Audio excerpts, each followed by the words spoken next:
उम्मीद करता हूँ कि मेरे सारे स्टूडेंट्स, मेरे सारे जो मेरा वीडियो जो है लेक्चर्स का वॉच कर रहे हैं वो सारे अच्छे से होंगे and with the blessings of almighty Allah I am also fine. जैसा कि आप जानते हैं कि हम आजकल जो 12th क्लास का सिलेबस है या जो नीट का सिलेबस है उस सिलेबस को लेके हम एक इम्पॉर्टेंट डिजीज़ को डिस्कस कर रहे हैं, that is the disease of cancer. और उसके साथ साथ मुझे और एक बात आपसे शेयर करनी है। मेरे कई सारे स्टूडेंट्स हैं या कई सारे मेरे वाचर्स हैं जिन्होंने मुझे डिमांड रखी थी कि मैं अपने लेक्चर्स को उर्दू मीडियम या कश्मीरी या हिंदी मीडियम में डिलीवर कर सकूं, लेकिन बहुत ज़्यादा जो स्टूडेंट्स हैं जिनकी परसेंटेज ज़्यादा है तो उनकी डिमांड ये है कि हम अपने लेक्चर्स को इंग्लिश मीडियम में ही डिलीवर करें, क्योंकि जब वो लेक्चर यहाँ से सुनते हैं उनका कहना है कि वो फिर उस लेक्चर को इंग्लिश मीडियम में सुनकर ईजिली उसको टेक्सचुअल फॉर्मेट में डिस्क्राइब कर सकते हैं while sitting in the examinations of board of school education level या CBSE की या जितने भी एग्जामिनेशंस में मेरे स्टूडेंट्स जब वो बैठते हैं उनको फिर आसान हो जाता है उसका नोट बनाने में, उसको डिलीवर करने में, so on and so fourth.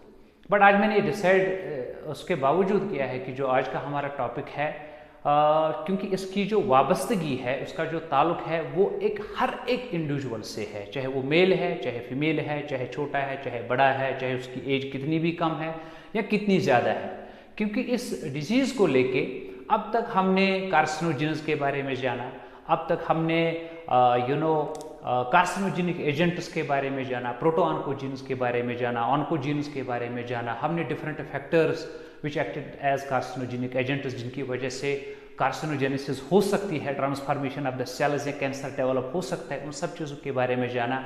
और so far as statistics is concerned उसके बारे में जाना कि इंडिया में कैंसर की पोजीशन क्या है, वर्ल्ड में कैंसर की पोजीशन क्या है, कितने डेथ्स होते हैं ऑन एन एवरेज इंडिया में, वर्ल्ड में, इस सब के बारे में हमने जानकारी ऑलरेडी दी है जो हमने अब तक 6-7 लेक्चर्स कैंसर पर डिलीवर किए हैं।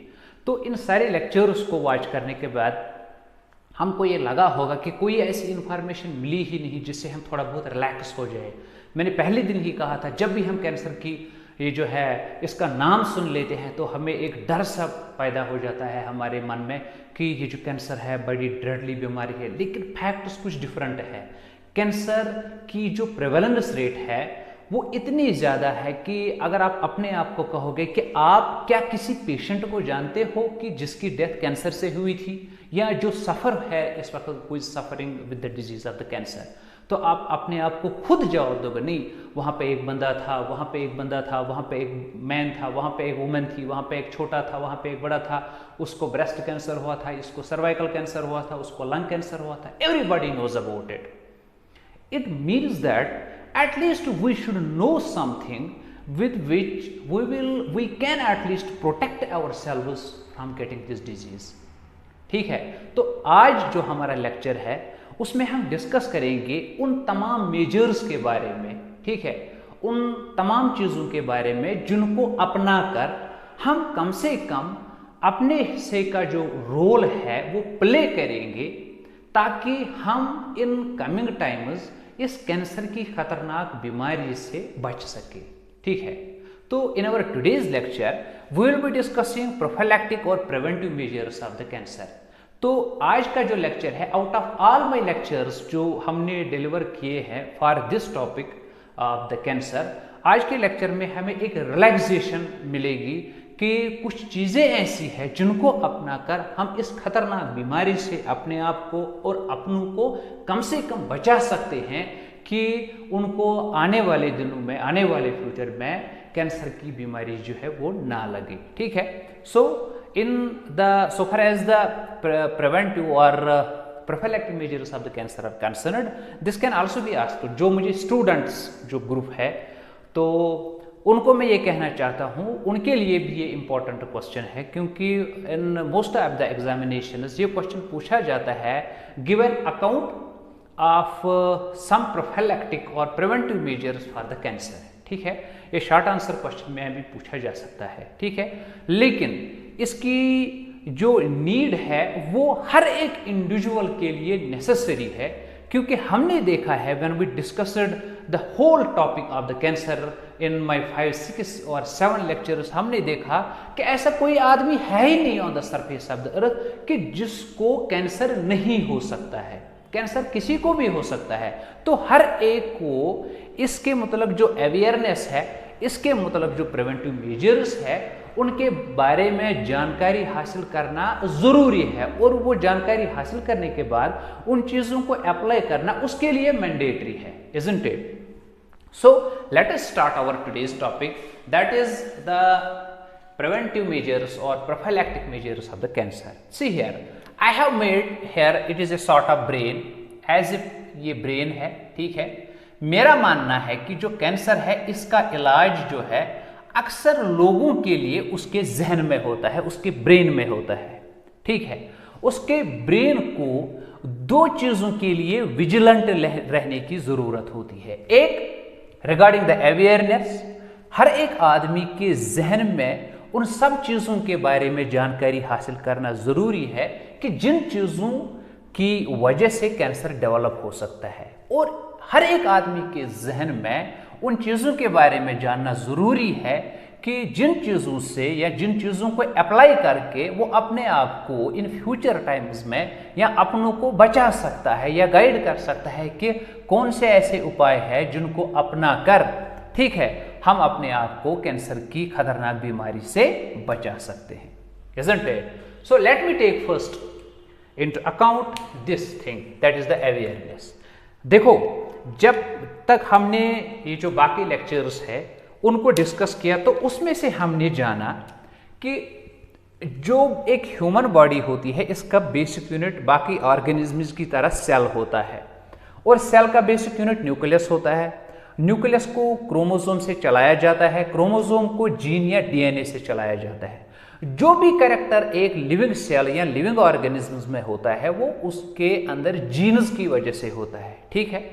तो हमने देखा जो कैंसर है ये भी एक तरह की ऐसी बीमारी है कि जो एज ए कैरेक्टर कहलाया जाता है उन सेल्स का जिनकी ट्रांसफॉर्मेशन हुई है या जो कैंसरस हो चुकी है।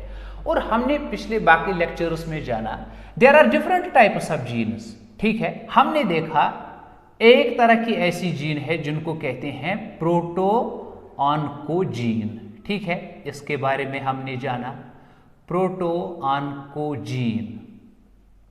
और दूसरा हमने देखा कि कुछ कैंसर सप्रेसर जीन्स होते हैं, कैंसर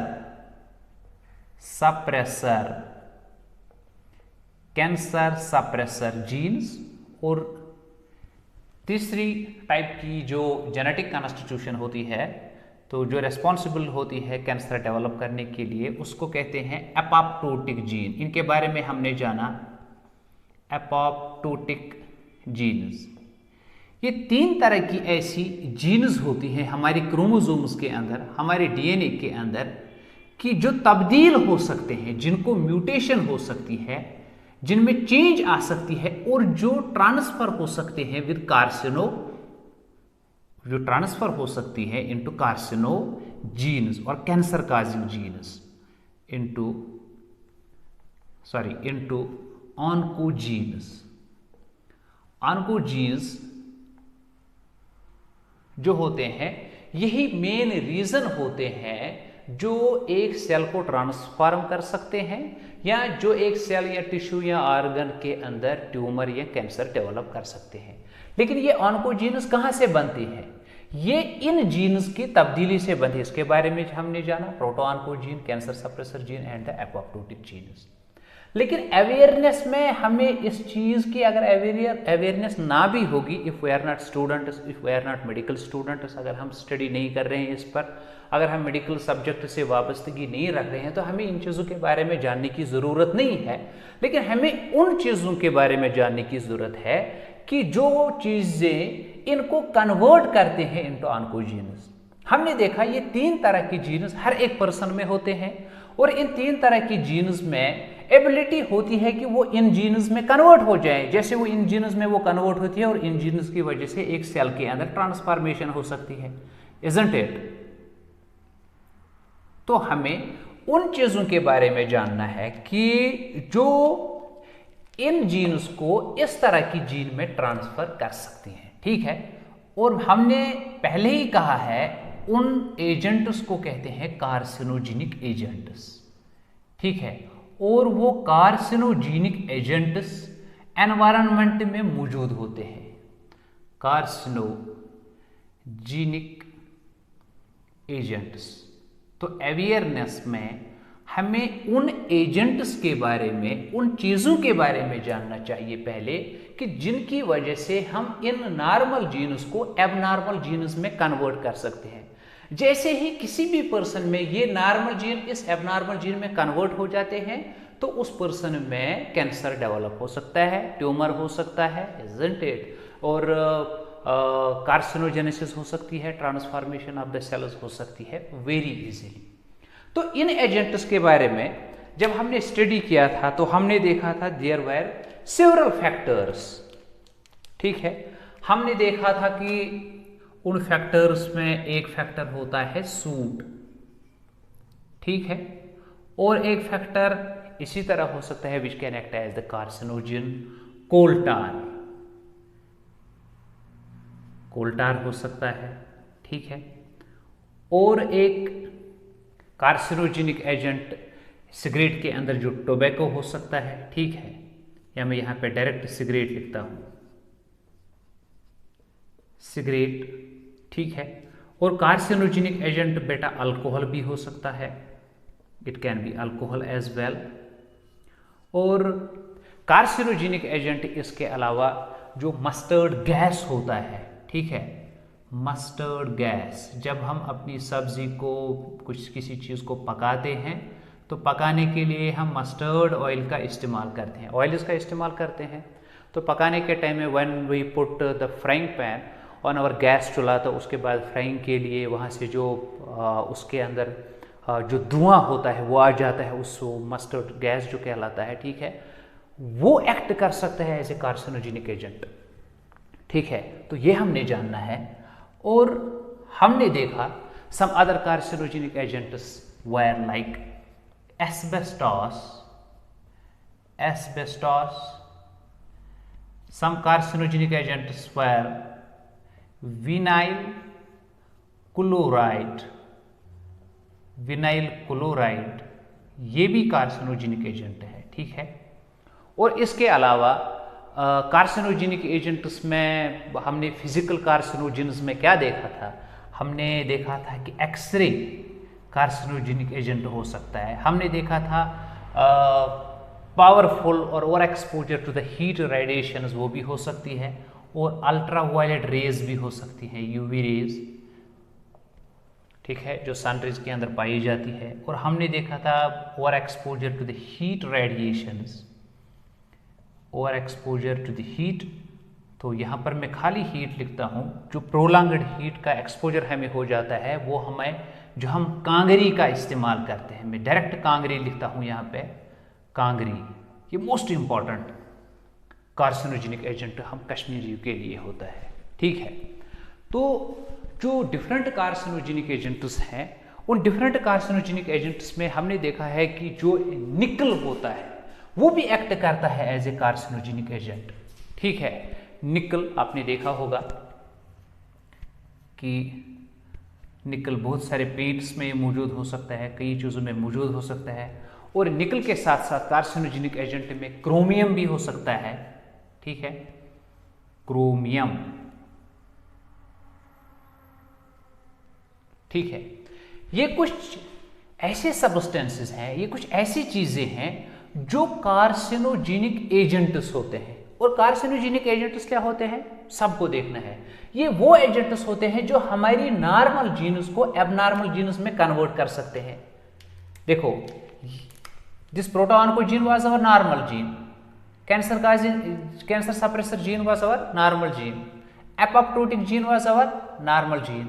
लेकिन ये वाली जो जीन है दैट इज द ऑन्कोजीन, ये अब नॉर्मल है ही नहीं। तो ये नॉर्मल जीन से कन्वर्ट हुई है और ये ऐसी जीन है जिसकी वजह से कैंसर हो जाता है किसी पर्सन के अंदर। और हमने प्रीवियस लेक्चर्स में जाना कि ये जो इसके पीछे डिफरेंट कार्सिनोजेनिक एजेंट्स होते हैं, चाहे फिजिकल कार्सिनोजेंस होते हैं, केमिकल होते हैं, बायोलॉजिकल होते हैं, relevant to the environment, relevant to the lifestyle होते हैं, लेकिन so far as the awareness regarding this carcinogenic agents is concerned, हमने ज्यादातर ये जानना है कि ये कुछ एजेंट्स हैं, ये एजेंट्स मेन रीजन होते हैं behind the conversion of these normal genes into oncogenes. ठीक है, ये इसके पीछे होते हैं। और इसमें मैं एक बार रिपीट करता हूं, आप इसको याद रखेंगे। नंबर फर्स्ट वाज सूट, ये कार्सिनोजेनिक एजेंट है, कोल tar कार्सिनोजेनिक एजेंट है, सिगरेट कार्सिनोजेनिक एजेंट है, अल्कोहल कार्सिनोजेनिक एजेंट है, मस्टर्ड गैस कार्सिनोजेनिक एजेंट है, एस्बेस्टॉस कार्सिनोजेनिक एजेंट है, विनाइल क्लोराइड कार्सिनोजेनिक एजेंट है, एक्सरेज कार्सिनोजेनिक एजेंट है, और यूवी रेज कार्सिनोजेनिक एजेंट है, और एक्सपोजर टू द हीट और द कांगरीज में डायरेक्ट लिख सकता हूं। ठीक है, कांगरी का थोड़ा इस्तेमाल करने से तो नहीं होगा, इसका ओवर एक्सपोजर और ज़्यादा इस्तेमाल करने से हो सकता है कैंसर डेवलप हो सकता है। और निकल कार्सिनोजेनिक एजेंट है, क्रोमियम कार्सिनोजेनिक एजेंट है। इसके अलावा there are some drugs as well, कुछ मेडिसिन ऐसे होते हैं, कुछ ड्रग्स ऐसे होते हैं जो देखा गया है कि वो भी कार्सिनोजेनिक हो सकते हैं, जिनके बारे में आप लोगों ने ऑलरेडी जानकारी ली है। ये तो एक पैरामीटर है। प्रिवेंटिव मेजर में आपने अपने जहन को समझाना है कि भाई ये जो चीजें हैं मुझे अपने आप को इन चीजों से बचाना है।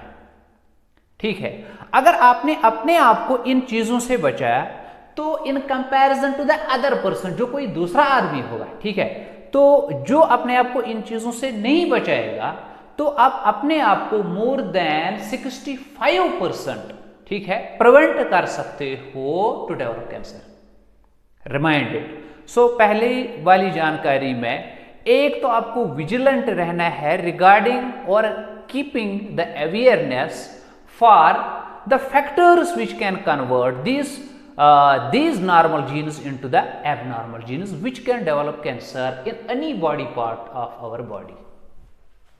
ये तो पहला फैक्टर है अवेयरनेस के बारे में।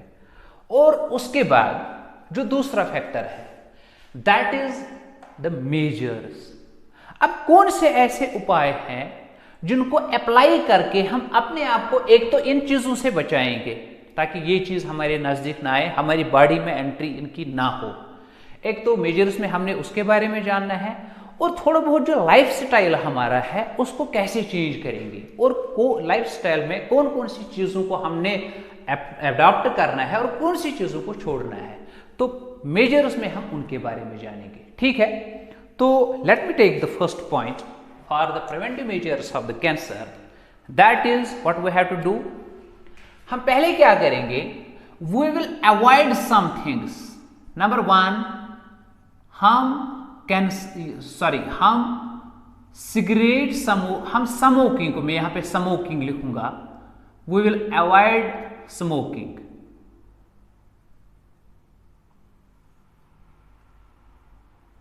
ठीक है, हम किसी तरह की अगर स्मोकिंग करते हैं, चाहे हम सिगार की स्मोकिंग, तंबाकू का इस्तेमाल जिस तरह का भी हम करते हैं, चाहे सिगरेट स्मोकिंग हम करते हैं, चाहे हम पाइप स्मोकिंग करते हैं, ठीक है, या हम डायरेक्ट कुछ निकोटीन जो होते हैं वो सैशेट्स में आते हैं तो हम उनका इस्तेमाल करते हैं, कई लोग खा लेते हैं, ठीक है, टोबैको को खा लेते हैं। ठीक है, वो कैरेक्टर तो हम कश्मीरी में था ही नहीं, वो कैरेक्टर हमने बाहर से लाया, और आपको पता है कि डिफरेंट स्टेट्स के जो लोग आते हैं पहले वो ज़्यादा इस्तेमाल करते थे। And we are known for having quick adaptations and for quick imitations. हम गंदी चीज़ों को जल्दी जल्दी अडाप्ट कर लेते हैं, तो इस गंदी चीज़ को हमने जल्दी अडाप्ट किया। मेरे घर में कोई काम करने के लिए आया, उसने तंबाकू लिया, मुंह में डाला, मैंने सोचा नहीं, जब तक मैं नहीं करूं तब तक तो मैं आदमी हो ही नहीं। तो जिस तरह की भी हम स्मोकिंग करते हैं, whether that is cigarette smoking, whether that is pipe smoking, whether that is the tobacco eating, through any means, सारी चीज़ें तो मुझे पता ही नहीं है किस तरह की स्मोकिंग करते हैं, किन चीज़ों का इस्तेमाल करते हैं जिससे हमें टोबैको मिलता है। ठीक है, हमें उन चीज़ों को अवॉइड करना है, because more than 30% of the cancer deaths account with respect to the cigarette smoking. अगर 100 आदमी मर जाते हैं, उनमें 30 आदमी, अगर 100 आदमी कैंसर से मर जाते हैं, उनमें 30 लोग ऐसे होते हैं, 30%, ठीक है, उनके अंदर ऐसे होते हैं जो सिगरेट स्मोकर्स होते हैं, जो टबैको ईटिंग के जो आदी हुआ करते थे, ठीक है। तो पहला जो मेन चीज है उसके अंदर यह है कि वी शुड अवॉइड, हमें जो है स्मोकिंग जो है किसी तरह की भी उसको छोड़ना है, ठीक है। अब दूसरी बात है, यहां पे हमें किसी और चीज को भी छोड़ना पड़ेगा। अगर हम अल्कोहल का इस्तेमाल करते हैं, ठीक है, अवॉइड अल्कोहल, ठीक है। अब हमारे कश्मीर में भी ठीक ठाक इस्तेमाल होता है ड्रग्स का और अल्कोहल का, उस पर हम इन आवर कमिंग लेक्चर्स उस पर हम बात करेंगे रिगार्डिंग ड्रग्स एंड अल्कोहल, ठीक है, रिगार्डिंग द एडिक्शन एक्स्ट्रा। लेकिन यहाँ पे let me inform you that हमारे कश्मीर में भी अब ठीक ठाक अल्कोहल का इस्तेमाल होता है, ठीक है, जिस तरह बाकी जगहों पे इस्तेमाल होता है in other parts of our country. तो ज़रूरी है कि हम अपने आप को अगर बचाना चाहते हैं कैंसर से, कैंसर की खतरनाक मुहलिक बीमारी से, तो हमें अल्कोहल को छोड़ना पड़ेगा। If we are making use of alcohol, we should discontinue its use, we should avoid the use of alcohol as soon as possible. अब कई बुक्स को लेके जो यहाँ पे स्टूडेंट्स मुझे वॉच कर रहे हैं वो कहेंगे, कई बुक्स पे लिखा है we should limit our alcohol intake. भाई ये जो अल्कोहल होता है, जब आपने इसको एक बार दो बार लिया तो नशा लग जाता है, तो एडिक्शन हो जाती है, आपकी एडिक्शन हुई, आप थोड़ी ना लिमिट कर पाओगे। जिन चीजों का नशा लग जाता है हम उन चीजों को इंक्रीज करते हैं डे बाय डे, ठीक है। इसमें अल्कोहल में एबिलिटी होती है कि हमें इसकी एडिक्शन, लत लग सकती है, एक बार थोड़ा इस्तेमाल किया फिर बार बार इस्तेमाल करते हैं। तो जरूरी है कि हम पहले से ही इसको छोड़ें, हम इसकी तरफ देखेगा भी नहीं। We have been protected from making use of such things so far as our religion is concerned, isn't it, thanks to almighty Allah that we are Muslims and Muslims are being asked by our religion that we should avoid such things। एक तो हम religion को भी practice करेंगे और हम अपने आप को बचाएंगे from getting such A deadly disease. ये दो चीजें हुई, ठीक है। और इसके बाद तीसरा जो फैक्टर है प्रिवेंटिव मेजर्स में, वो है कि हमने जंक फूड्स को अवॉइड करना है। Now we should avoid junk foods, we should avoid processed foods. जो प्रोसेस्ड फूड्स होता है, चाहे उसमें प्रोसेस्ड मीट है या प्रोसेस्ड कुछ भी चीज़ है, ठीक है, जो हम मार्केट से लाते हैं, क्विकली गए, क्विकली लाया, उसका इस्तेमाल किया, उसके अंदर कौन से स्पाइसेस, कितने स्पाइसेस, कोई ड्रग तो उसमें नहीं है, कोई दूसरा चीज़ तो उसमें नहीं है, कोई अनवांटेड सब्सटेंस इनमें से जैसे है, किसी सब्सटेंस में प्रिजर्वेटिव एजेंट तो कोई नहीं है कि जिसके अंदर ये इन सारी चीज़ों में कोई चीज़ हो सकता है। तो अपने आप को बचाने के लिए कैंसर की बीमारी से हमने और एक काम क्या करना है, जंक फूड्स का इस्तेमाल करना ही नहीं है, बिल्कुल छोड़ना है। जंक फूड्स किसी भी फॉर्मेट में हो, कहीं पर भी अवेलेबल हो, फ्री में अवेलेबल हो, हमने नहीं खाना चाहिए, हमने उसका इस्तेमाल नहीं करना चाहिए। और प्रोसेस्ड फूड्स जो होते हैं, जो हम होटल से या बाकी जगहों से, ठीक है, जो फास्ट फूड्स का इस्तेमाल हम करते हैं, जहाँ पे processed format of food available होता है, तो उनके अंदर इन सारी चीज़ों में कोई चीज़ हो सकता है, एज ए प्रिजर्वेटिव हो सकता है, या हमें पता ही नहीं है वहाँ पे क्या होता है। यहाँ पे इतना सिस्टम इतना एडवांस्ड है ही नहीं कि हम वहाँ पे चेक करें किस चीज़ का इस्तेमाल किया गया था, किस चीज़ का नहीं इस्तेमाल किया गया था, और अगर किसी चीज़ का इस्तेमाल किया गया था उसकी कार्सिनोजेनिसिटी हमने एमीज ऐसे टेस्ट की थी या नहीं की थी, नो। तो इसलिए बेहतर है ना कि हम जंक फूड्स को अवॉइड करें, हम प्रोसेस्ड फूड्स को पहले से ही अवॉइड करें, ताकि हम अपने आप को इन चीज़ों से एक्सपोजर होने से बचाएं, ठीक है। और बेटा उसके बाद नेक्स्ट प्रिवेंटिव मेजर जो है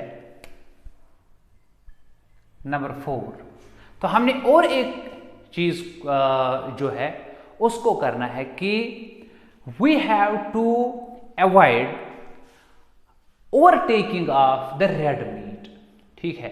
जो हम रेड मीट का इस्तेमाल करते हैं उसको हमने लिमिट में इस्तेमाल करना है। लिमिट जो बीफ होता है, रेड मीट जो होता है, बड़ा गोश्त होता है, वी शुड लिमिट दैट, उसको कम करना चाहिए। लिमिट रेड मीट इनटेक, क्योंकि जितना हम ज़्यादा से ज़्यादा रेड मीट का इस्तेमाल कर सकते हैं तो वो कभी कभार उस जानवर का रेड मीट होता है कि जिसकी एज बहुत ज़्यादा होती है, ठीक है, तो वो खुद उसका जो फिर मीट होता है उसकी हेल्थ कंडीशन ठीक नहीं होती है, ठीक है, वो डिजीज भी हो सकता है, ठीक है, तो फिर हम वो रेड मीट का इस्तेमाल जब करते हैं तो हम अपने अंदर जो एंजाइम्स होते हैं उनको ओवर बर्डन कर सकते हैं, तो उसकी वजह से ज़्यादा फ्री रेडिकल्स बन सकते हैं और ज़्यादा फ्री रेडिकल्स के बनने से ये ऑन्कोजीन्स जो हैं एक्टिवेट हो सकते हैं या ये इस एबनॉर्मल जीन में कन्वर्ट हो सकते हैं, ठीक है। और उसके अलावा हमने और एक चीज़ को याद रखना है कि हमने जो शुगरी फूड है, ठीक है, उसको ज़्यादा शुगरी फूड को हमने अवॉइड ही करना चाहिए। We should also limit more sugary foods, जिनके अंदर ज़्यादा शुगर होता है, जिन फूड्स के अंदर हमने उन चीज़ों को का इस्तेमाल कम करना चाहिए, ठीक है, ये ज़रूरी है।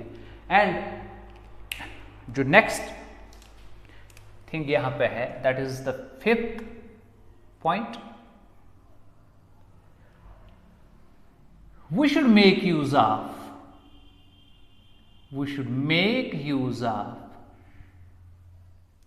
हमें वेजिटेबल्स का इस्तेमाल ज़्यादा करने चाहिए। We should make use of vegetables, यहाँ पे मैं फ्रेश वेजिटेबल्स लिखता हूँ, ठीक है, तो कभी कभार हम ड्राइड वेजिटेबल्स का इस्तेमाल करते हैं, वो नेसेसरी नहीं है। जो फ्रेश वेजिटेबल्स हैं उनका इस्तेमाल हमने ज़्यादा करना चाहिए, ठीक है। और उसके अलावा जो फ्रेश वेजिटेबल्स में टोमेटो है, ठीक है, उसका इस्तेमाल ज़्यादा करना चाहिए, क्योंकि टोमेटो में जिस लाइकोपीन वगैरह होता है वो देखा गया है that is acting as an anti carcinogenic agent. तो जितना ज़्यादा हम टोमेटो का इस्तेमाल करेंगे तो उतना ज़्यादा हम ज़्यादा फ्री रेडिकल्स के बनने को बचाएंगे इन आवर सेल्स। तो ज़्यादा वेजिटेबल्स का इस्तेमाल करने के साथ साथ वहाँ पे हम टोमेटो का इस्तेमाल ज़्यादातर करेंगे और उसके साथ साथ हम फ्रूट्स का इस्तेमाल जो है वो ज़्यादा करेंगे, फ्रेश फ्रूट्स।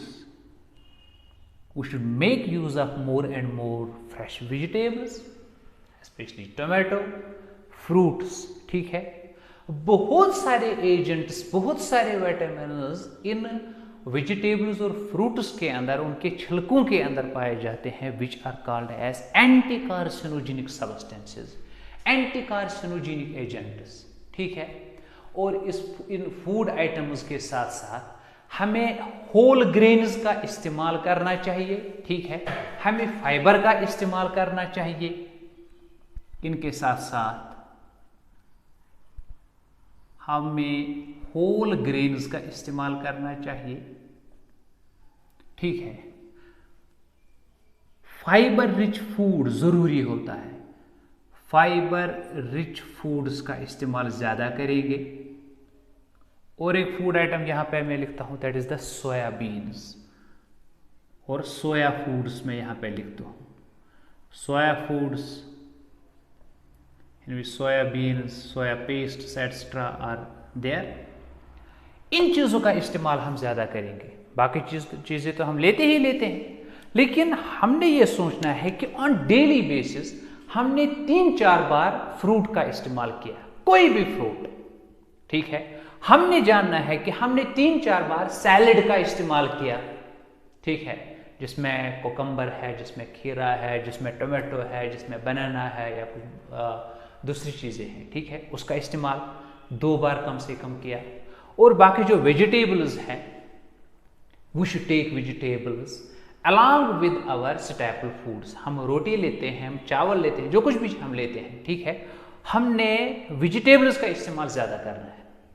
तो यहाँ पे आपने देखा कि एक तो हमें फ्रेश वेजिटेबल्स का इस्तेमाल ज़्यादा करना है, जिसमें टोमेटो का इस्तेमाल हम ज़्यादा करेंगे, और यहाँ पे हम होल ग्रेन्स का इस्तेमाल करेंगे, फाइबर रिच फूड्स का इस्तेमाल करेंगे, ठीक है। जो भी फाइबर रिच है, चाहे वो फ्रूट में है, चाहे वो सब्जी में है, चाहे वो दूसरे किसी ईटेबल में है, ठीक है, सोयाबीन्स में है या भी जो डेट्स होते हैं, खजूरें होती हैं, उनके अंदर फाइबर्स होते हैं, ठीक है, जो डिफरेंट वेजिटेबल्स उनके अंदर होती है, जो हमें यहाँ पे दिस एप्पल्स होते हैं हमारे यहाँ कश्मीर में, तो उनके छिलके के अंदर डिफरेंट फाइबर्स होते हैं, एंड विटामिन B17 होता है, विटामिन G होता है, which are nowadays called as anti carcinogenic, cancer के खिलाफ जो लड़ने की एबिलिटी आपको प्रोवाइड करेंगे, वो चीज़ें हमारे एप्पल के छिलके के अंदर होती है। तो इन चीज़ों का इस्तेमाल ज़्यादा करना है।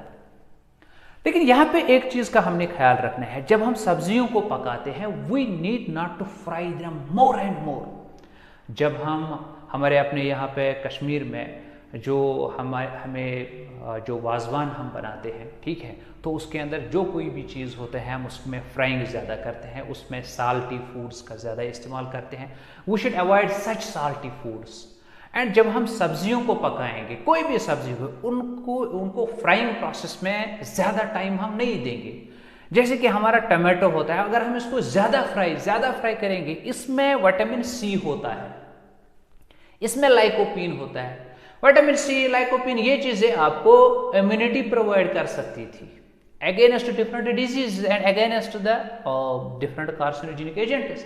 लेकिन जब आपने टोमेटो को ज़्यादा फ्राई किया, उसकी ओवर फ्राइंग से जो इसका अंदर विटामिन C था, एस्कॉर्बिक एसिड से, वो डिटीरियरेट हो जाता है, उसकी जो इसके अंदर जो बॉन्ड्स होते हैं, केमिकल स्ट्रक्चर होता है, वो खत्म हो जाता है। तो फायदा ही नहीं होता है हम उतनी ज़्यादा प्रोसेस्ड फूड को, उतनी ज़्यादा प्रोसेस्ड टोमेटो को खा ले, वो फिर हमें कुछ नहीं देगा, वो हमारे लिए नुकसानदेह ही साबित होगा, फायदा तो वो देगा ही नहीं, ठीक है। तो हमने यहाँ पे सब्जी पकाने में ख्याल रखना है। तो इस चीज़ को अवॉइड करने के लिए मैं यहाँ पे एक टिप आप लोगों से शेयर करता हूँ, दैट इज, अगर हमने टमाटो लेना है तो हमें चाहे हम इसे रफ फॉर्म में लें, हमें फूड को, वेजिटेबल को, सलाद को, ठीक है, हमने इसको रफ फॉर्म में ज़्यादा इस्तेमाल करना है, ठीक है। जितना हम रफ फॉर्म में ज़्यादा इस्तेमाल करेंगे उतना हमारे लिए फ़ायदा होगा, उतना हमारी सेल्स के अंदर एबिलिटी आएगी कि वो फाइट कर सकते हैं कि अगर ये सारे कार्सिनोजेनिक एजेंट्स हमारी बॉडी के अंदर किसी तरीके से आए, वो उनको डिफ्यूज़ कर सकते हैं, न्यूट्रलाइज कर सकते हैं, ठीक है। और उसके बाद next preventive measure number 6, that is we should go for regular exercises, regular exercise daily basis पे कम से कम हमने 30 मिनट्स की, आधे घंटे की एक्सरसाइज करनी है, 30 मिनट्स। अब यहां पे कोई कहेगा कि सर हम घर का काम करते हैं तो एक्सरसाइज हो जाती है, हम दुकान पे जाते हैं तो एक्सरसाइज हो जाती है, हम कोई होमवर्क करते हैं तो एक्सरसाइज हो जाती है, हम शॉपिंग के लिए जाते हैं तो एक्सरसाइज हो जाती है। नहीं, मैं उनको एक्सरसाइज नहीं कहता। एक्सरसाइज वो होती है कि जिसमें आप फिजिकली एक्टिव हो, लेकिन आपके ब्रेन को पता हो कि जो मैं यहाँ पे ये फिजिकल एक्टिविटी कर रहा हूँ, ये मैं अपने हेल्थ के लिए कर रहा हूँ, ये शॉपिंग के लिए नहीं है, ये कुकिंग के लिए नहीं है, ये झाड़ू पोंछने के लिए नहीं है। अगर आपके ब्रेन को ये पता है कि ये पता चल रहा है कि भाई मैं ये झाड़ू पूछ रहा हूँ, झाड़ू पूछ रही हूँ, तो ये इससे मेरी एक्सरसाइज होती है, नहीं, एक्सरसाइज तो होती है, फिजिकली आप इन्वॉल्व होते हो, लेकिन मैं उससे ऐसी एक्सरसाइज नहीं मानता हूं कि जिससे आप अपनी स्ट्रेस की लेवल को कम कर सकते हो, जिससे आप अपने अच्छे हार्मोन्स को रिलीज कर सकते हो। अगर आपने फिजिकली अपने आप को इन्वॉल्व किया किसी होमवर्क टास्क में, किसी आउटडोर वर्क टास्क में, शॉपिंग वाले टास्क में, और आपके जहन में यह है देखो मैं शॉपिंग करने से थक गया, मैं झाड़ू लगाने से थक गया, मैं किचन की सफाई करने से मुझे थकावट आई, तो वो थोड़ी ना एक्सरसाइज हुई। एक्सरसाइज करने के बाद you should feel rejuvenated. Exercise ऐसी करो कि एक्सरसाइज करने के बाद आप में एक सेटिस्फैक्शन आनी चाहिए, ठीक है, आपको लगना चाहिए कि मैं थका नहीं हूं लेकिन मेरे अंदर एनर्जी ज्यादा आ गई है, ठीक है। तो नॉर्मली आपने डेली बेसिस पे कम से कम 30 मिनट की एक्सरसाइज करनी है। अब एक यहां पे और एक टिप मैं शेयर करता हूं। अब जरूरी नहीं है कि हर एक पर्सन जिम विजिट करेगा, फिटनेस सेंटर विजिट करेगा।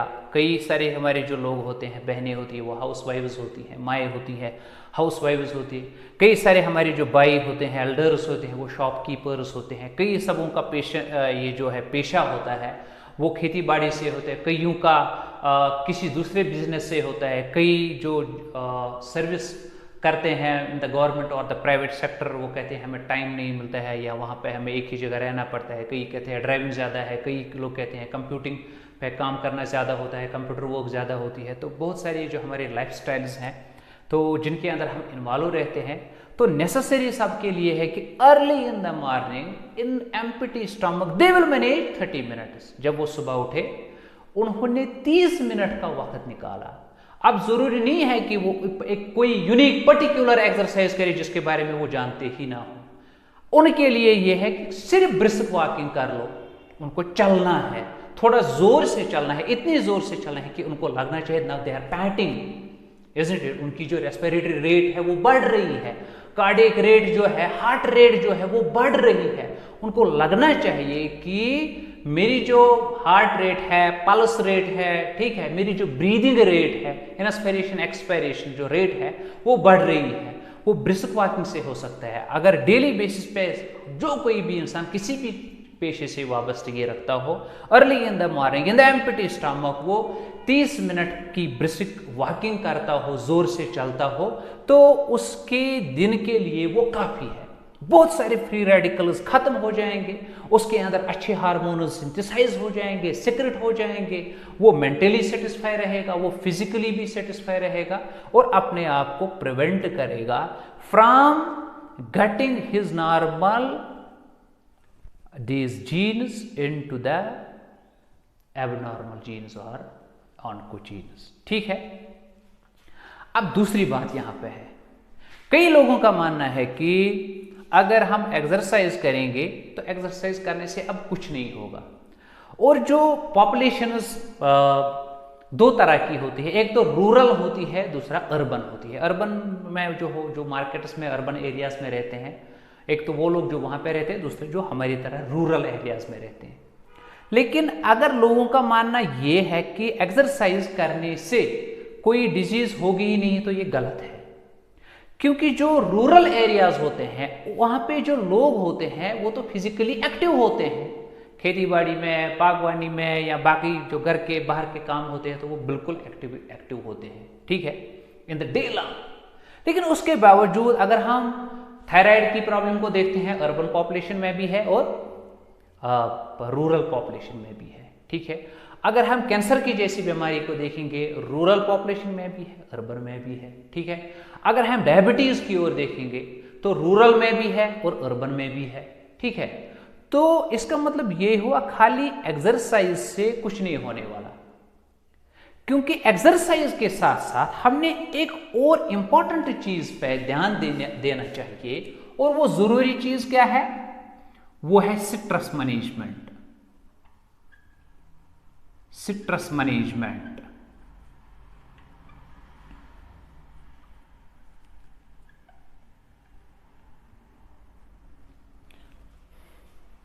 खैर मैं चेक करता हूं कि मेरी वीडियो रिकॉर्डिंग हो रही है कि नहीं। जी देखो, मैं स्ट्रेस मैनेजमेंट की बात कर रहा हूं। मैंने कहा अगर हम ये सारी चीजें करते हैं लेकिन हमारे अंदर स्ट्रेस है और वो स्ट्रेस इतना ज्यादा बढ़ गया है कि अब वो टेंशन में कन्वर्ट हो चुका है, अब वो डिप्रेशन में कन्वर्ट हो चुका है, तब प्रॉब्लम है, तब ये सारी चीजें किसी काम को नहीं आएंगी। तो इसके साथ साथ जरूरी है कि हम स्ट्रेस को मैनेज करें। मैं किसी आदमी को यह नहीं कह सकता हूं कि आप अपने आप को स्ट्रेस फ्री रखो, पॉसिबल ही नहीं है। दुनिया में ऐसा कोई इंसान है ही नहीं कि जिसको स्ट्रेस नहीं होगा। आप स्टूडेंट हो, आप सर्विसमैन हो, आप बिजनेसमैन हो, आप शॉपकीपर हो, आप ऑर्चार्ड्स में काम करते हो, आप हाउसवाइफ हो, ठीक है, आप जो भी हो, आपकी एज कोई भी है, ठीक है, कुछ भी है, लेकिन आप अपने आप को स्ट्रेस फ्री कभी नहीं पाओगे। Stress is always there and that has to be there. But अगर इस स्ट्रेस को हम अपने ब्रेन के अंदर इतना जगह देते हैं कि ये जो स्ट्रेस होता है ये टेंशन में कन्वर्ट हो जाता है या ये डिप्रेशन में हमें ला सकता है, तो that state of the stress which has put us in depression, तो उस अगर वो हमारे साथ है तो ये सारी चीजें किसी काम को नहीं आएंगी। तो हमने स्ट्रेस तो है ही है, लेकिन हमने सीखना है इस स्ट्रेस को कैसे मैनेज करेंगे। We have to learn it. सबों के पास अपनी अपनी टिप्स होते हैं। मैं आपको 2 टिप्स यहाँ पे आपके साथ शेयर कर रहा हूं स्ट्रेस मैनेजमेंट करने के लिए, ठीक है। एक जो क्लिनिकली या मेडिकली सही मानी जाती है वो ये है, दैट इज मेडिटेशन, ठीक है। मेडिटेशन, आप अपने आप को एलोन रख सकते हो, योगा कर सकते हो, ठीक है। अगर आप एक कोई रिलीजियस प्रैक्टिस जैसे जिक्र अज़कार है, ठीक है, तो आप ऊपर वाले की, अल्लाह ताला की जिक्र करते हो, अपने क्रिएटर की जिक्र करते हो, उसको याद करते हो silently in the loneliness, that comes in meditation process, ठीक है। या आप you are offering 5 time prayers, आप अपने आप को प्रेयर्स में, सलाह में, नमाज में इन्वॉल्व रखते हो, वो भी मेडिटेशन में आता है। उससे आपके कुछ अच्छे हार्मोन्स रिलीज हो जाते हैं जो आपके स्ट्रेस को कम करते हैं, जो आपके मेंटल स्टेट को सेटिस्फाइड रखते हैं, ठीक है, फिजिकल स्टेट को भी सेटिस्फाइड रखते हैं। एक तो ये चीज़ इसमें है। तो हमने मेडिटेशन को प्रैक्टिस करना चाहिए किसी तरीके से भी, चाहे हम ऊपर वाले को इन लोनलीनेस याद करें अर्ली इन द मॉर्निंग, या हम किसी गुड हेल्थ रिजॉर्ट पे जाए, वहाँ अकेले रहे, वहाँ ये जो ऊपर वाले की जो क्रिएशन है उसके बारे में सोचे, ठीक है, उससे लुत्फ अंदोज हो जाए, ठीक है, इन द लोनलीनेस। तो उससे हम अपनी मेंटल स्टेट को सही रख सकते हैं, जिसकी वजह से हमें कुछ अच्छे हार्मोन्स रिलीज हो सकते हैं, ठीक है, जो हमें बचा सकते हैं from getting conversion of these abnormal genes into abnormal genes. ये तो एक पैरामीटर है स्ट्रेस मैनेजमेंट का। और जो दूसरा पैरामीटर है वो ये है, सेकंड पैरामीटर, वो ये है कि जो टाइम होता है, जिस तरह हमने पहले इंग्लिश में पढ़ा था या सब लोग जानते हैं, we used to divide the time into three parts. एक हिस्सा वक्त का जो है वो पास्ट का है, ठीक है, और जो दूसरा हिस्सा टाइम का होता है वो प्रेजेंट है, ठीक है, और जो तीसरा हिस्सा होता है टाइम का वो फ्यूचर का होता है, फ्यूचर। 3 पैरामीटर जो टाइम के हैं, पास्ट, प्रेजेंट एंड फ्यूचर। अगर आपने अपने आप को स्ट्रेस फ्री रखना है या स्ट्रेस को अच्छी तरह से मैनेज करना है, तो आपको सोचना चाहिए कि जहां पे आप हो, जिस स्टेट में आप हो, आपको फिजिकली भी उसके साथ इन्वॉल्व रहना है और आपको मेंटली भी उसके साथ रहना है। इसका मतलब ये हुआ, इस वक्त मैं आपके लिए YouTube के जरिए से ये जो है अपना लेक्चर डिलीवर कर रहा हूं, तो मुझे अपने आप को समझाना चाहिए कि मुझे इस वक्त के प्रेजेंट के ओर फोकस करना चाहिए। इस वक्त का जो प्रेजेंट है मेरे लिए वो ये है कि मैं आपको प्रिवेंटिव और प्रोफिलैक्टिक मेजर्स कैंसर पढ़ा रहा हूं, मुझे यही सोचना है, इसी पे कंसंट्रेट करना है। हो सकता है जो कल का दिन था, जो सुबह का टाइम था, जो मेरी ड्यूटी का टाइम था, या जो मेरे पिछले साल का टाइम था, मैंने किसी ऐसे इवेंट को देखा था या किसी ऐसे इवेंट को मैंने एक्सपीरियंस किया था जिससे मुझे परेशानी का सामना करना पड़ा था। तो मुझे इस वक्त उसके बारे में, यानी पास्ट के बारे में सोचना है ही नहीं। I need not to think about the past, no. पिछले साल मैं फेल हुआ था, पिछले साल मेरे मार्क्स कम आए थे, ठीक है, पिछले साल जो है मेरा बिजनेस का जो ग्राफ था उसमें जो तरक्की है वो कम हुआ था, या मैंने किसी अपना जो मेरा कोई था उसको खोया था, या कुछ भी हुआ था। I should not focus on that while delivering my lecture. If I will focus on my past or any event which has happened with me, with my life in the past, तो इसका मतलब है मेरे साथ वो stress है ही नहीं, बल्कि वो टेंशन मेरे साथ है। एक डिफरेंट स्टेट है जिसमें मैं यहाँ फिजिकली तो लेक्चर डिलीवर कर रहा हूं, लेकिन मेंटली मैं पास्ट में हूं, ठीक है। तो मुझे अपने आप को सिखाना है, I should leave the past for this very present. ये एक बात है।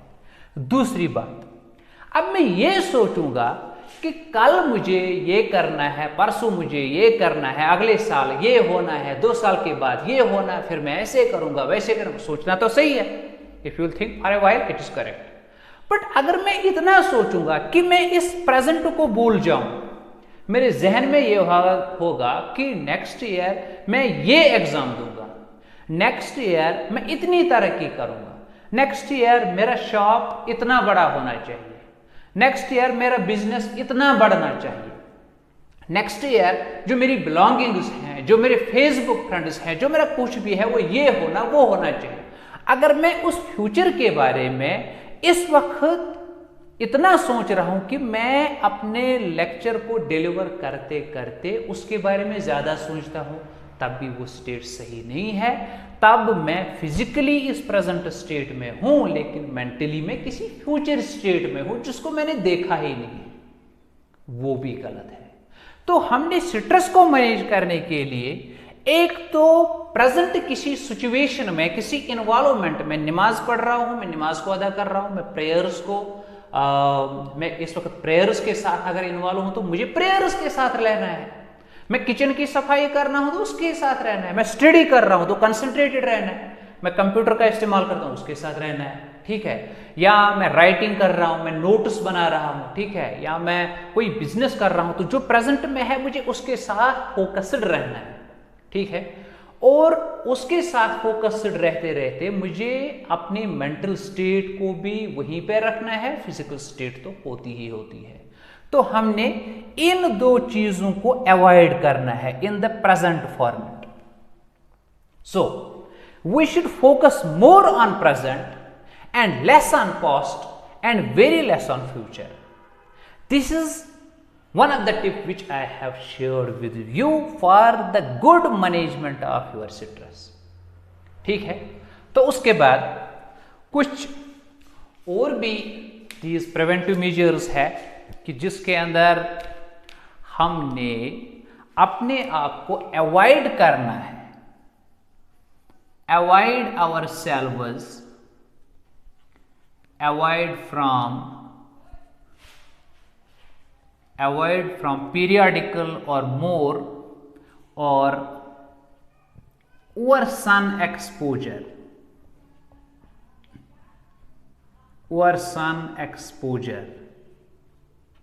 ठीक है। तो सन बाथ का लेना ठीक है, विटामिन डी की सिंथेसिस या प्रोडक्शन अच्छी होती है हमारे स्किन में, जो ज़रूरी है हमारी बोन्स के लिए, हमारे डर्मल हेल्थ के लिए। लेकिन हम डेली बेसिस पे अगर अपने स्किन को और एक्सपोज सनरेज के लिए करते हैं, जहाँ पे अल्ट्रावायलेट रेडिएशंस होती हैं, ठीक है। तो हमने देखा ultraviolet radiations can be what, they can be the carcinogenic agents. तो हम कहीं ना कहीं अपनी स्किन सेल्स को इनिशिएट कर रहे हैं, उनके जीन्स को इनिशिएट कर रहे हैं ट्रांसफॉर्मेशन के लिए, ठीक है। तो हमने ज्यादा देर तक सन में नहीं बैठना चाहिए, धूप में नहीं बैठना चाहिए, to get rid from over exposure to ultraviolet radiations. इसके साथ साथ हमने अपने आप को बचाना चाहिए from getting over exposed from x-rays. X-ray की जब ज़रूरत हो, जब हमें एक अच्छा डॉक्टर उसके लिए सलाह दे, मशवरा दे, तब हमने एक्सरे करना चाहिए। हमने ऐसा नहीं करना चाहिए कि थोड़ा बहुत कहीं पे दर्द हुआ, थोड़ा फॉल हुआ तो जाओ एक्सरे कर लो, जाओ एक्सरे कर लो। कई लोग ऐसे होते हैं जो कहते हैं हम साल में 5 बार 8 बार 10 बार ऐसे ही एक्सरे कर लेते हैं। No no no, not necessary and never necessary. हाँ, अगर किसी के अंदर कोई फ्रैक्चर जैसी प्रॉब्लम है या कुछ ऐसी कॉम्प्लिकेशन है, डॉक्टर्स कैन डिसाइड दैट, वो रिकमेंड कर सकते हैं एक्सरे के लिए। लेकिन खुद क्यों जाना है, खुद जाने की ज़रूरत नहीं है।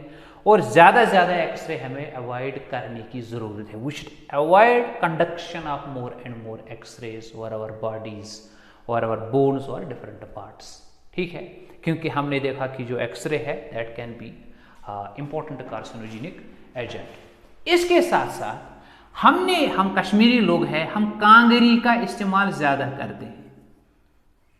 हमें कांगरीज का इस्तेमाल, ये जो फायर पॉट्स होता है, इसका ज़्यादा इस्तेमाल नहीं करना चाहिए, क्योंकि मैंने आपको जो कुछ पिछले हमारे लेक्चर्स हैं वहां पे पढ़ाया कि over exposure to heat radiations can also lead to development of different types of cancer. ठीक है, और हमने ये भी जाना है जो एपिथेलियल टिश्यू है, जो डिवाइडिंग टिश्यू है, जो इंटरस्टिशियल टिश्यू है, या जो जर्मिनल एपिथेलियल टिश्यू हमारे गोनाड्स के अंदर होता है, वो कंटिन्यूअसली डिवाइडिंग टिश्यू होता है। अगर उसको हम इन चीज़ों के साथ ये जो है इन चीज़ों से एक्सपोज करवा लेंगे तो डेफिनेटली उनके अंदर ट्रांसफॉर्मेशन हो सकता है, कैंसर हो सकता है। लेकिन इन चीज़ों को छोड़ के हम कांगरेज का इस्तेमाल ज़्यादा करते हैं कि नहीं करते हैं?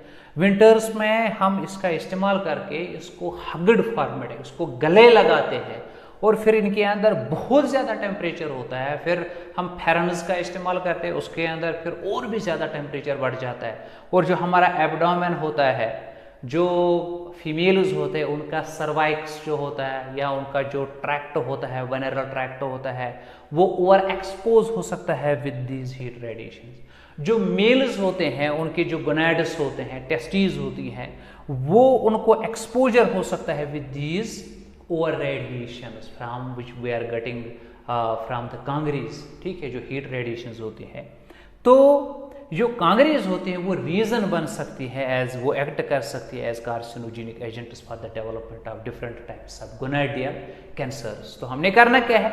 हमने इन कांगरेज का इस्तेमाल कम करना है। एक तो करना ही नहीं चाहिए, अगर आप ज़रूरत है तो इसका इस्तेमाल कम कर लो, कम इसका इस्तेमाल कर लो।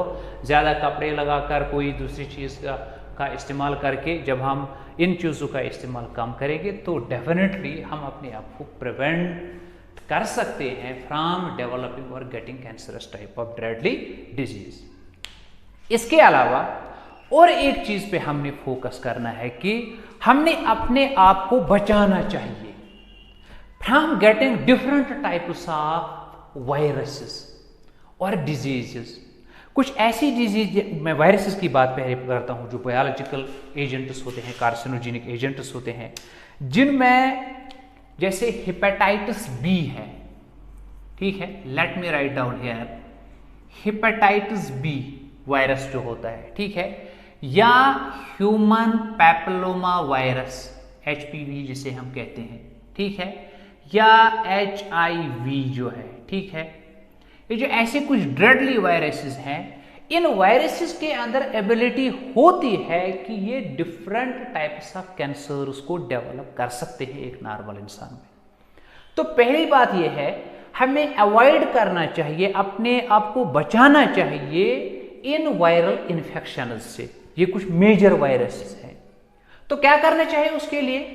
हमने हेपेटाइटिस के बी के against virus, sorry, this vaccine available है, we should vaccinate ourselves.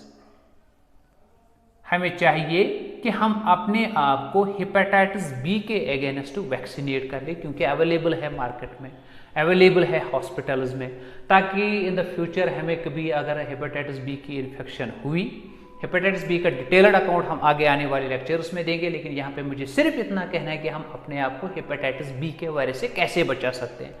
We should vaccinate ourselves. तो हमने अपने आप को हेपेटाइटिस बी का जो वैक्सीन है वो लगाना है। और अगर हमारी एज 9 साल से लेके 26 साल तक है, फ्रॉम 9 ईयर्स टू 26 ईयर्स, हम ह्यूमन पैपिलोमा वायरस जो है इसके अगेंस्ट का जो वैक्सीन है वो लगा सकते हैं। हम वैक्सीनेट करेंगे। स्पेशली जो हमारी बच्चियां हैं, जो फीमेल्स हैं, इस एज ग्रुप के अंदर जो आती है, उनको ज़्यादा ज़रूरी है, क्योंकि ह्यूमन पैपिलोमा वायरस को देखा गया है, ये जो कुछ जो फीमेल रिप्रोडक्टिव स्ट्रक्चर जिनके अंदर ब्रेस्ट्स वगैरह आता है, सर्वाइक्स आता है, इस वायरस से उनके अंदर कैंसर बन सकता है, डेवलप हो सकता है। तो हम अपने आप को इस ह्यूमन पैपिलोमा वायरस से बचा सकते हैं फ्रॉम गेटिंग दिस, अगर बचा सकते हैं with by making use of this vaccine. ठीक है, और नंबर नेक्स्ट जो है दैट इज HIV। तो HIV पे हमने तो पहले ही 1, 2, 3 लेक्चर्स दिए हैं, जहाँ पे हमने जाना, इसके बारे में जाना, लेकिन हमने वहाँ पे ये कहा कि अभी कोई वैक्सीन बना ही नहीं है, यहाँ अभी ऑलमोस्ट इम्पॉसिबल है कि हम कोई वैक्सीन HIV के अगेंस्ट बनाएं। लेकिन HIV की जो इन्फेक्शन है हम अपने आप को 100% बचा सकते हैं, ठीक है। और HIV की जो ट्रांसमिशन होती है वो इन majority of the cases, more than 70% of the transmission of the HIV takes place through sexual intercourses with the infected persons. So we should avoid such acts. HIV से बचने के लिए we should avoid such acts through which or with which HIV can make its entry into our body. उसमें आता है sexual contact with the infected person, ठीक है। और जब मैंने preventive measure of HIV AIDS के बारे में मैंने वहाँ पे कहा है कि HIV से बचने के लिए एक टिप है, that is necessary, that is we just have to follow the religious protocol in this matter. हमें ये जो सेक्सुअल लाइफ होती है, सेक्सुअल लाइफ को कैसे गुजारना है, हमने इसके बारे में एक मजहबी जो प्रोटोकॉल होता है, चाहे इस्लाम के अंदर या बाकी रिलीजन्स के अंदर भी है, इस्लाम के अंदर बहुत ज़्यादा है, thanks to almighty Allah once again that we are Muslims, that there such type of protocols have been assigned, have been made mandatory for all males, all females. If we will be following them, then there will be no person among especially the Muslims who will get this HIV. ठीक है, क्योंकि हमने देखा है HIV का transmission through sexual intercourse होता है। यहाँ पे करना क्या है, we just have to follow the religious protocol.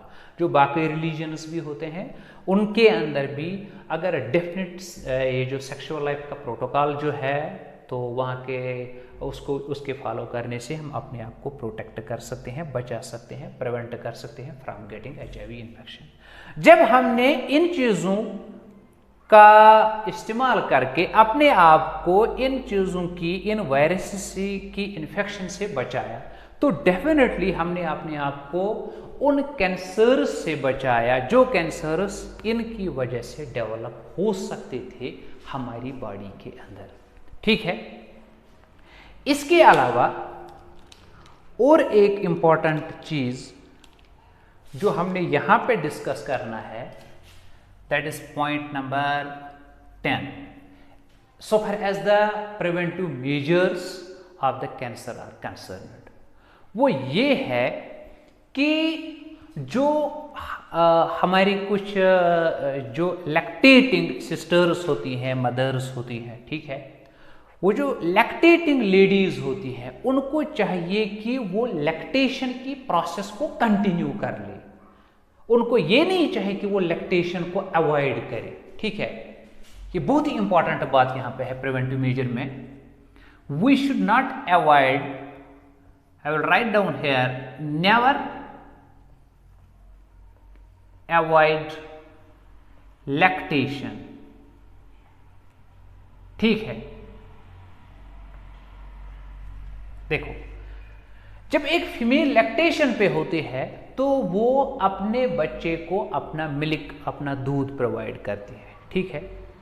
तो ड्यूरिंग द ब्रेस्ट फीडिंग ये जो बच्चा होता है वो तो एक फेड हो जाता है, एक तो उसे उसकी फीडिंग हो जाती है, ठीक है, उसको फूड वगैरह मिलता है, और दूसरा उसको कुछ ऐसे एजेंट्स मिलते हैं, कुछ ऐसे इम्यूनोग्लोबुलिन्स बनते हैं जिसकी वजह से उसके अंदर इम्यूनिटी इंक्रीज हो जाती है उस बच्चे के अंदर, और वह अपने आप में एक एबिलिटी अटेन कर लेता है कि फिर डिफरेंट जो डिजीजेस होती है, डिसऑर्डर्स होते हैं, वो उस बच्चे को अटैक नहीं कर सकते। ये तो एक फायदा है।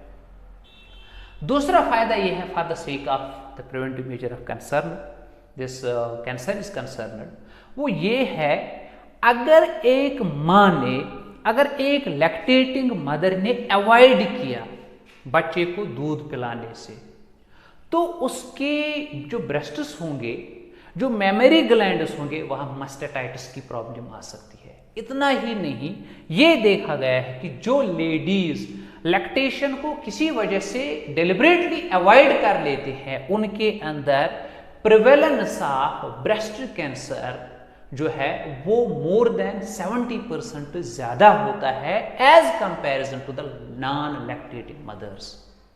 ठीक है, तो यहां पे हमने याद रखना है कि जो लैक्टेटिंग मदर्स है उनको फोकस करना चाहिए for lactation. They should continue the lactation process as long as possible. उसकी वजह से वो अपने मेमोरी ग्लैंड्स को, अपने ब्रेस्ट्स को बचा सकते हैं फ्रॉम गटिंग और from developing the breast cancers. ठीक है, और अब लास्ट में और एक बात वो ये है कि अगर हमने अपने आप का ख्याल रखना है, अपने आप को बचाना है कैंसर से, तो हमें चाहिए कि हम regular checkups, we should conduct regular medical और clinical checkups.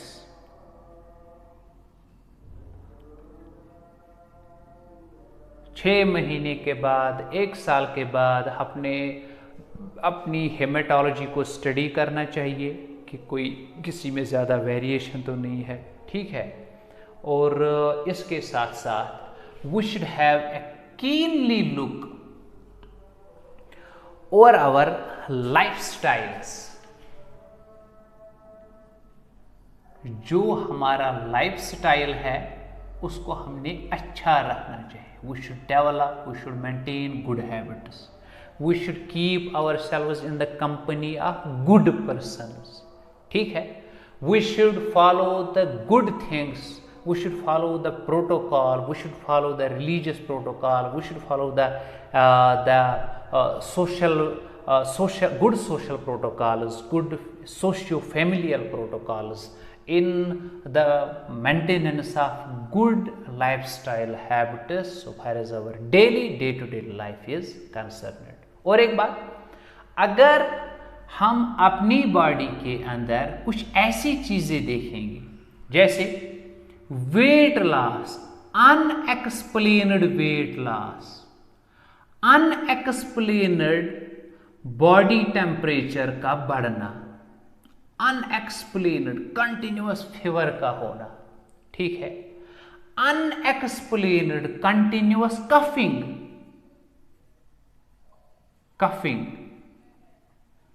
unexplained development of some these what like structures or cysts. We should get the good advice from the good doctor so far as all such things are concerned. ठीक है, इन सब चीज़ों का इस्तेमाल करके, इनका practice करके, इन चीज़ों का हम अपने आप को मोर देन 70% बचा सकते हैं from getting this deadly disease of cancer. और उसके बाद कुछ ऐसे प्रोडक्ट्स जो होते हैं, ये अगर इन प्रोडक्ट्स में कोई भी प्रोडक्ट आपने किसी भी ऐसे मटेरियल में देखा, चाहे आपने पेंट लाया, चाहे आपने फर्टिलाइजर लाया, चाहे आपने पेस्टिसाइड लाया, अगर इस तरह के प्रोडक्ट्स, इस तरह के कार्सिनोजेनिक प्रोडक्ट्स वहाँ पे होते हैं, तो you should shield your selves so that there will no entry of such things will be there, and when no entry of such things will be there, then definitely you are protecting yourselves from getting this deadly disorder. ठीक है, so with this we have concluded our today's lecture. I hope कि आप सबों को ये अच्छा लगा होगा। अगर मैंने किसी हद तक आप लोगों को सेटिस्फाई किया, कोई बात अच्छी कही, and so far as the student lecture is concerned, उनके लिए अच्छा किया, then I request you get my channel subscribed in order to get daily notifications of my all lectures.